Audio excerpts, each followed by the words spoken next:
श्री गुरु भक्ति योग। साधक अगर श्रद्धा एवं भक्ति भाव से अपनी गुरु की सेवा नहीं करेगा तो उसके तमाम व्रत तप आदि कच्चे घड़े में से पानी की तरह टपक कर बह जाएंगे। मन एवं इंद्रियों का संयम, गुरु भगवान का ध्यान, गुरु की सेवा में धैर्य, सहन शक्ति, आचार्य के प्रति भक्ति भाव, संतोष, दया, स्वच्छता, सत्यवादिता, सरलता, गुरु की आज्ञा का पालन, ये सब अच्छे शिष्य के लक्षण हैं। सत्य के साधक को मन एवं इंद्रियों पर संयम रखकर अपने आचार्य के घर रहना चाहिए और खूब श्रद्धा एवं आदर पूर्वक गुरु की निगरानी में शास्त्रों का अभ्यास करना चाहिए। उसे चुस्तता से ब्रह्मचर्य का पालन करना चाहिए और आचार्य की पूजा करनी चाहिए। शिष्य को चाहिए कि वह आचार्य को साक्षात ईश्वर के रूप में माने, मनुष्य के रूप में कदापि नहीं। शिष्य को आचार्य के दोष नहीं देखने चाहिए क्योंकि वे तमाम देवों के प्रतिनिधि हैं।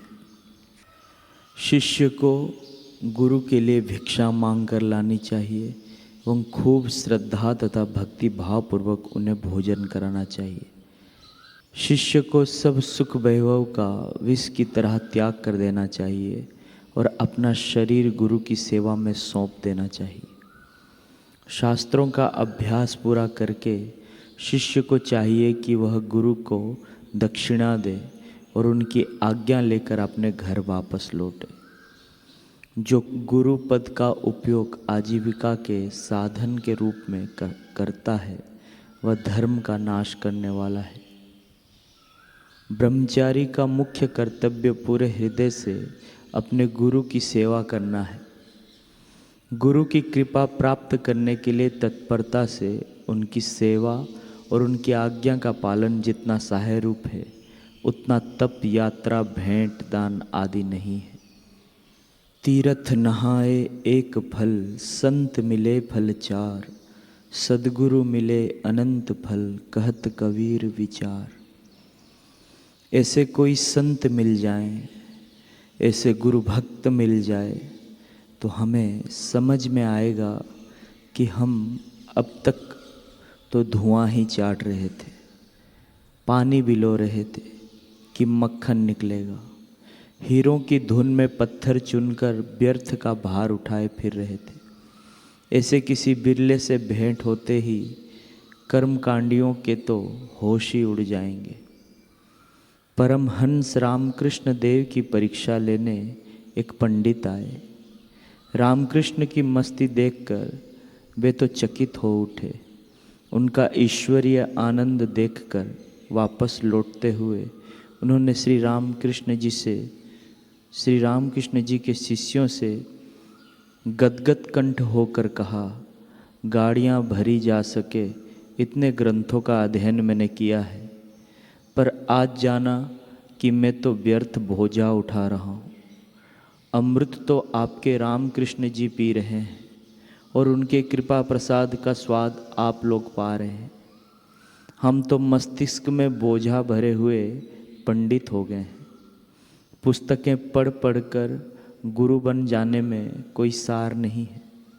ऐसे निगुरे गुरुओं की कोई आवश्यकता नहीं। आजकल समाज में ऐसे किताबी गुरुओं की बड़ी भारी भीड़ हो गई है। कोई सद्गुरु का प्यारा मिल जाए तो चारों पुरुषार्थ के द्वार खुल जाएं। धर्म, अर्थ, काम और मोक्ष के द्वार की क्या मजाल है कि वे बंद रहें। जब कोई सद्गुरु का प्यारा आपका हाथ पकड़ ले तो निश्चित जानिएगा कि आपके लिए धर्म, अर्थ, काम और मोक्ष के द्वार बंद नहीं रह सकते। सत शिष्य का सानिध्य इतना लाभ पहुंचा सकता है और जब यह सत शिष्य सद्गुरु बनता है तब उसमें अनंत फल देने का सामर्थ्य अद्भुत हो जाता है। ज्ञानेश्वर महाराज सत्शिष्य में से सद्गुरु बने थे। कबीर साहेब सत्शिष्य में से सद्गुरु हो गए थे। इसी प्रकार विवेकानंद सत्शिष्य में से सद्गुरु हुए थे। सत्शिष्यों की पावन कथाएं अपने हृदय को जितना पावन करती है, हमें जितना पुण्य प्रदान करती है, इतना पुण्य तो गंगा स्नान से भी नहीं मिलता। सद्गुरुओं और सत्शिष्यों की चर्चा हमें जितना अमृत पिला सकती है, इतना अमृत पिलाने की शक्ति स्वर्ग के घड़े में कहाँ है। स्वर्ग का सुख और स्वर्ग का अमृत ऐसा कहाँ है। सत्शिष्यों और सद्गुरुओं की गाथाएं सुनने से, समझने से जो रस मिलता है, अमृत बरसता है, वह स्वर्ग के अमृत को लज्जित कर देता है। स्वर्ग का अमृत यहाँ आकर निरर्थक सिद्ध होता है। देवताओं के अमृत को तुच्छ सिद्ध करने का सामर्थ्य सद्गुरु और सत्शिष्य की गाथाओं में समाया हुआ है। जिनका हृदय सद्गुरु के श्री चरणों में द्रवित हो चुका है, जिनके हृदय में सद्गुरु प्रविष्ट हो गए हैं, वे लोग सद्भागी हैं। वे उस प्राप्ति में पागल हैं।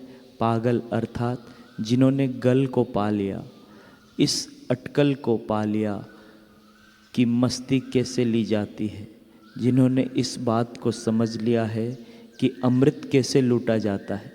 सद्गुरुदेव के प्रति हृदय का भाव उमड़ पड़ता है, तब शिष्य के मुख से मधुर प्रार्थना की भाव गंगा बहने लगती है।